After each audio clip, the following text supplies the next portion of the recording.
Hi, Mary Jane. Kumusta ka na? Okay lang. Okay lang. Nakaraos na. Wala na yung sakit na. Oh, di ba? Ang sarap sa pakiramdam pag nakaraos ka na.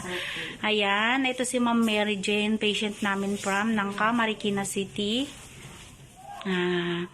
Ano siya, Buntis Congress siya. Isa siyang member ng Buntis Congress. Ito po yung tinatawag dito sa Marikina na libreng panganganak sa mga lying-in clinic ng Marikina.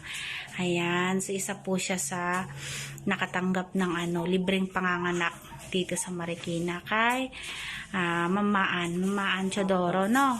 Ayan, so anong masasabi mo ngayon? Nakaraos ka na.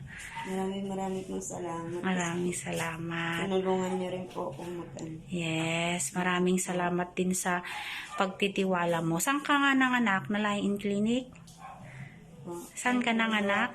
Dito po kay Ninya Kalulot. Ninya Kalulot, Paanakan. So ano masasabi mo naman sa mga staff servisyo ang binigay sa'yo ng Kalulot, Paanakan? Maraming salamat po. Yan, salamat din kasi malaki yung tiwala mo sa amin.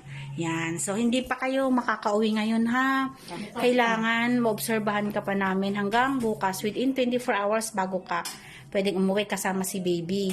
And then, ipapa-check din natin si baby sa pedya, ha? Ipapa-well baby natin then bago kayo umuwi bukas, no? Ayan. Salamat dahil nagtiwala ka rin sa amin tsaka sa Kalulot, Paanakan.